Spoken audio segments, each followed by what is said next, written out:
So this Wolverine actually comes with an alternate head, which is new, I believe. It's one that Dwight can relate to. It's a bearded, older, but still awesome version, right, Dwight?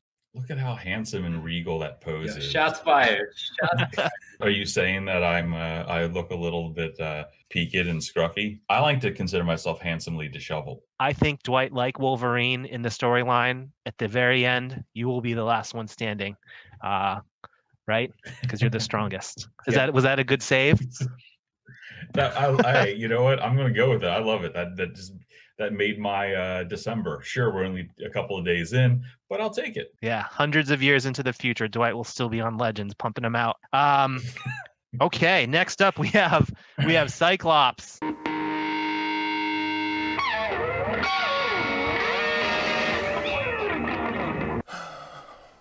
Okay, people, welcome back to another Foosh Weekly. As always, I'm Robo. Oh, nothing. Just hitting record and getting in front of the camera. I don't know. Just not feeling up to it this week. And there's nothing Star Wars to talk about. I mean, there was some stuff we already knew about leaked out overseas, and we got to look at that. It's just not the same. Oh, you know, if there's some action figure talk, I'm excited. I mean, we should all be excited. This week, another full week of news, more stuff to pre-order, more stuff to wait on. The little plastic pieces just flashing before our eyes. Consume, consume, consume.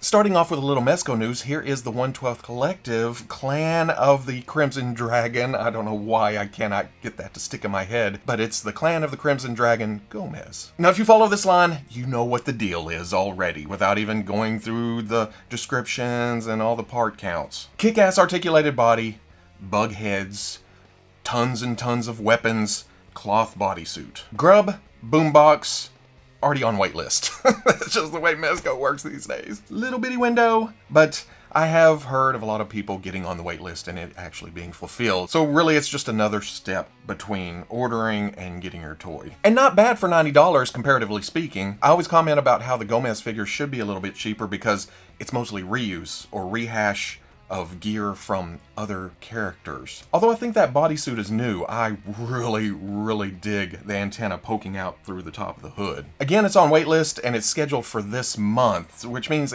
well, does that mean the waitlist, if it fulfills, it'll be a later order? Oh, Mezco. So secretive. Storm Collectibles snuck a little King of Fighters 98 tease out this week, and it falls directly down into the bottom of the canyon of Robo Don't Know territory. Now, I know it's a game, but you get into characters like Mai Shiranui here, and I'm completely lost. It's a character from King of Fighters 98. I do know that it's nice that Storm is getting more female characters into their line, and they're adding to the rosters of other fighting games that aren't called Street Fighter and Mortal Kombat. But speaking of Mortal Kombat, McFarlane Toys went on a tear this week with new announcements and pretty promotional pictures. Platinum Shao Kahn is decked out in some nice white pearlescent armor that looks kind of spiffy, but they are announcing this variant before the main line Shao Kahn even comes out, which shouldn't surprise us. McFarlane's all about that hustle and bustle, all just throwing figure. Here, you want this, you want this, you want this, and whatever sticks, they just keep throwing.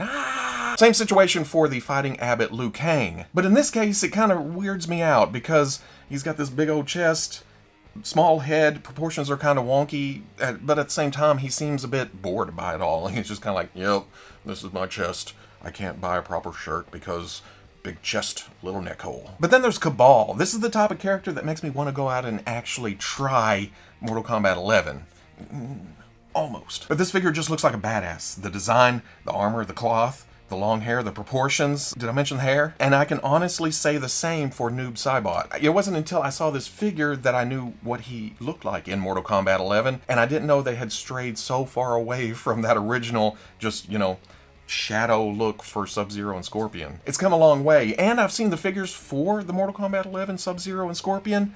I like this design better overall. There's just something kind of supernatural about it. These will be making their way to stores next spring and summer. It also looks like McFarlane hasn't completely abandoned their Fortnite line, it's just slowed down a bit. Plastic Patroller was shown back at Toy Fair in February, which at this point is just way back there. But it's good to see this figure is taking the next step. First it's, you know, revealed, then you get the promotional pictures, and then when it comes to McFarlane Toys, This may go up for order here in a couple weeks. But this makes me want a 1/12 scale Army Men. Remember those? The little static things we used to play with when we were kids, and I guess they still sell them. In fact, just spitballing here, just make it one figure, tons of weapons. You can get the machine gun, the pistol, the mortar, the rocket launcher, the radio, the metal detector, you know, all of them. And then I would buy many of them and pose them just like those original static figures, which kind of defeats the purpose of articulation, but I'd still play with them. You could still use them for, you know, action scenes, ACBA, etc.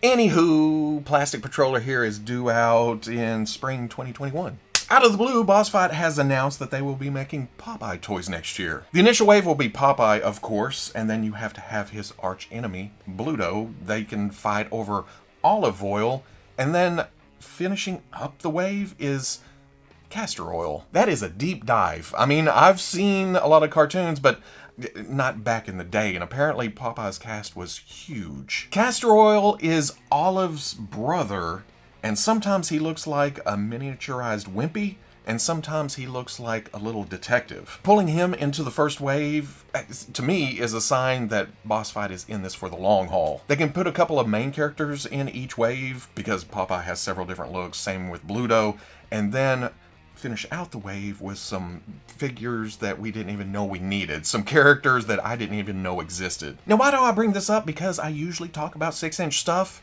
Well, Boss Fight replied to a scale question on Facebook saying that these will be close to the Sam and Max line, approximately 1/12 scale. Now, I'm reading that as Popeye may be 4, 4.5, 5 inches tall. Bluto, who needs to be bigger, will be around 6. Olive oil somewhere in between, and then the line goes from there. But that's just me speculating. Don't take that as gospel. We'll see more of this next year. We've been getting action figures of My Hero Academia from several different companies, and what it works out to is there's a little something for everyone. But in my book, I think it is Kaiyodo's amazing Yamaguchi line that is pulling ahead. I don't think they're going to get as many characters out as McFarlane, definitely, or even Figma, but what they are putting out, ooh. All Might suffers a bit like the rest of the big bulky characters in the Amazing Yamaguchi line, where the articulation is kind of hard to mess with, but the Midoriya, oh man, that thing is awesome. You can get all kinds of poses, and most of them look good. I say that because Revoltech splits up a bit, but saying all that, they have revealed their Bakugo. And just looking at the pretty promotional pictures, this looks to be more of the same. I mean, just look at that. You can just feel the rage and the attitude emanating from this picture, this pose, this look. I've read that this line is based more on the manga than the anime, and I don't have experience with the manga, but that makes sense. It's kind of a different style, which Yamaguchi does design all the characters for this line in his kind of style, but I feel he pulls from the manga a bit more. Like other Amazing Yamaguchi figures, Bakugo comes with more than its fair share of accessories. There's hands, there's blasts, there's alternate arm parts, faces with swappable eye sets. You know, they're not movable eyes. You take the face off, you swap out the sets. That way you're never left just, I can't get both eyes going in the same direction. The optional arm parts has Bakugo in more of a hanging around the school look, but come on.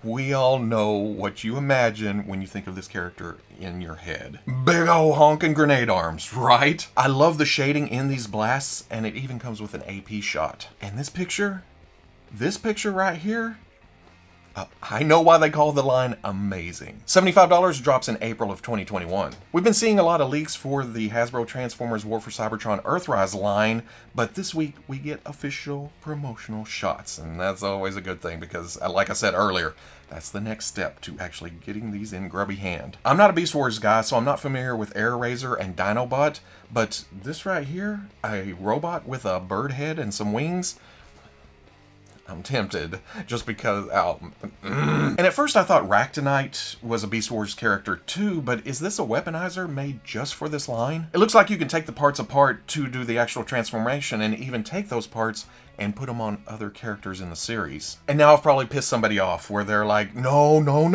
Ractonite appeared in the last issue of this comic book based on a background character that was in season 4 and had an exclusive figure overseas, and there's only 100 in existence. Not a true Transformers fan. Saying that, I do know Ultra Magnus, because why wouldn't I know Ultra Magnus? And seeing him with his Earth mode tweaks, I think I'm good with Siege. And that's not me saying oh, this sucks, do not buy. It's just that I'm happy with what I got. Because, again, for those of you who don't know, I care more about the robot mode than the alt mode. In fact, I don't care that they transform at all. They come in robot mode, they stay in robot mode for me. But Inferno and Huffer, oh, that's right up my alley. I'm a G1 guy, and these are already bought. I already have them. As far as my mind is concerned, they're already on the shelf. But looking at the package shots, why'd they shrink down the window where they're just kind of peeking out? I'm a toy, buy me. They have the robot mode going up the side, but they've added the vehicle modes coming around the front. And I get it, but there's rules for packaging in my brain. If these aren't exclusive, they need to be fully visible when they're sitting on a retail shelf. But that's just me. I'm not into marketing. I don't spend millions of dollars a year like Hasbro does. These are various Deluxe and Voyager prices, and they're all due out next May. And look at this right here. We've got some G.I. Joe news after a bit of a dry spell. Nothing new character-wise, just some new solicitation pictures to put under the microscope and go, This week, Hasbro sent out new promotional pictures for Classified Series Wave 3, and who is in charge of pushing Zartan's hood down? In the package? Oh, out of the package? But don't base your decision whether to buy this or not on that. We've seen all the other pictures. We know it goes down. We know it comes off. You can have Zartan hoodless. Cobra Trooper is still looking awesome, but again, it's kind of pushed back. Like he just watched Cobra Commander jump in a Jeep to head out somewhere, head home on a date, something, so he can sit back, put his hat back, take a nap in the chair. That would be more like this, wouldn't it? But you know what I mean. You get it. I have one Cobra Trooper from Target, and this will be my minion building version. But what's more interesting is the pictures that they sent of Roadblock and Scarlet, who finished out Wave 3. These are just rehashes from Wave 1, but looking at the pictures... Oh, you already see it, don't you? They took the gold away from Roadblock. They did the same for the Target version, and we looked at it and thought, why didn't they do that for Roadblock in Wave 1? And this kind of proves that Hasbro is listening, right? I mean, doing that and then making the green on the vest a little bit darker just brings a slight bit of realism into it, even though he's holding a big honking gun, which, by the way, is also in more realistic color with some light at the end. But it brings it more in line with other figures we've gotten since Wave 1. They also took the gold off Scarlet while darkening up the top, lightening up the bottom, and then they took away the laser blue accents in places. Not as good as some of the fan repaints I've seen online, but I have a feeling that they may be saving something like that for later, or like a different version or something. Most of all, though, let's zoom in on the face. Enhance. Enhance.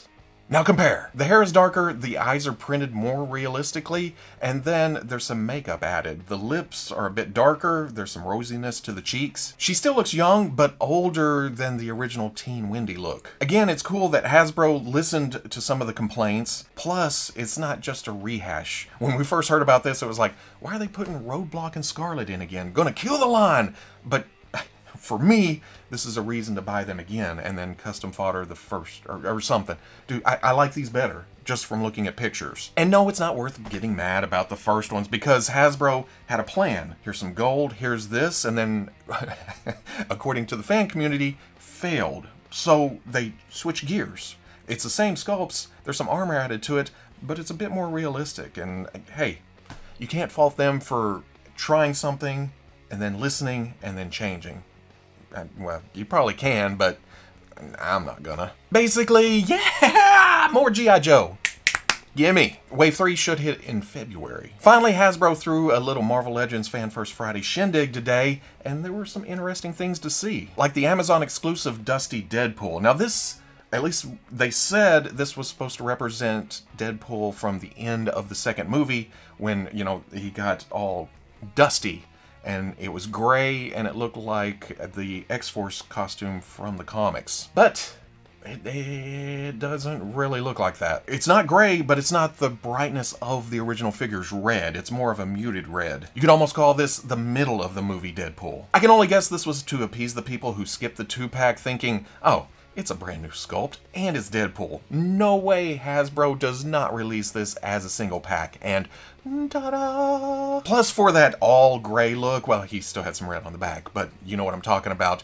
The suit itself would need more damage, along with the duct tape holding it together from when he, we can probably look forward to that in later 2021 as a Kentucky Fried Chicken exclusive when you buy a $20 fill-up or something. Who knows at this point? Exclusives everywhere. But for this version, it is $25 and should release in March. But that's not all. There is the Walgreens exclusive Silver Surfer, which we already knew about, but seeing newer pictures with that dark metallic body and board, I may need to replace my Silver Surfer on the shelf. They also announced that the 2021 theme for the Walgreens exclusives would be cosmic, while showing a new version of the classic Richard Rider Nova. Kind of lost myself in the middle of that sentence, but I saved it. I came back around. Ooh, classic comic cosmic. Not only that, we already have Night Thrasher and Rage on the shelf. We have Firestar right around the bend.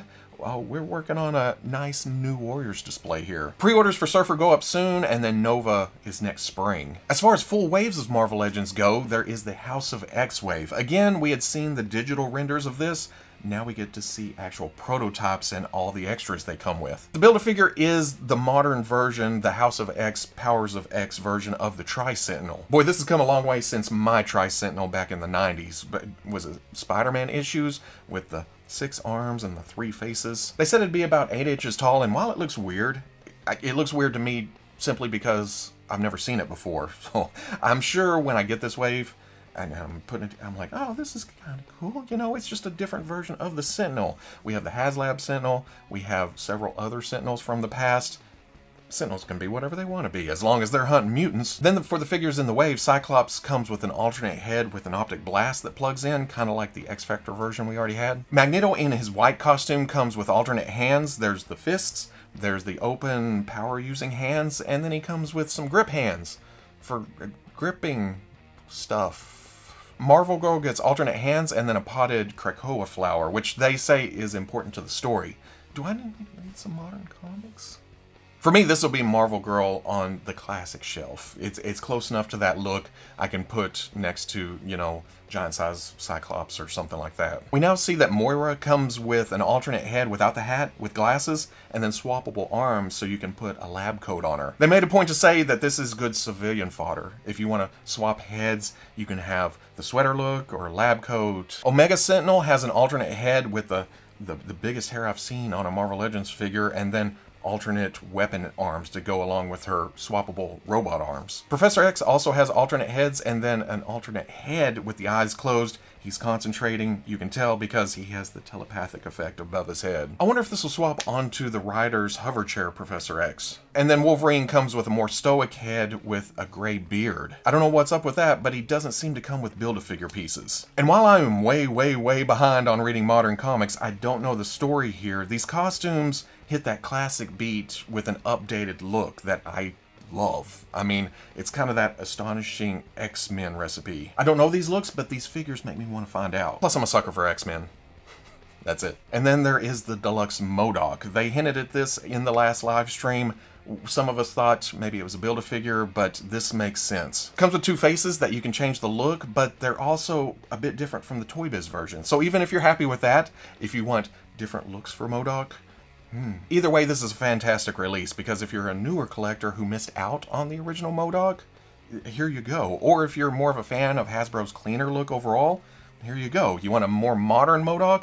Here you go. If you're keeping the old Toy Biz version, pass on by. $50 scheduled for May 2021. But then, as always, when it comes to the Marvel Legends live streams, there were some hints at the end. They've known about the frustration over Cannonball not coming with legs for a while now. They've joked about it, and it seems next year Cannonball will get legs. Now, whether that means that we're getting a new Cannonball that does have legs, or a reissue of the previous Cannonball but with legs, or if we're just getting legs. Who knows? They kind of skirted around the whole issue. I'm just happy. Well, I'm okay with the blast, but at the same time, give me another Cannonball that can walk around on the shelf. They also brought up Tails to astonish, but then said Tails is spelled T-A-I-L-S. Could be an animal of some kind. Could be Lockjaw. Does Lockjaw have a tail, or is it a little stubby thing? Could be a character, maybe Tigra, maybe Feral, who comes with Cannonball legs. Planes have tails. Are we looking at a HasLab X-Men Blackbird? Who knows? I mean, that's the fun of hints. And then lastly, a comic panel was shown from the Marvel Holiday Special or something. It was Santa Claus. It was a bunch of different characters. We didn't know what to expect. And then finally, Dwight said, to hell with it. Here's a classic Ultron. It's a digital render, but it's going to be a completely new sculpt.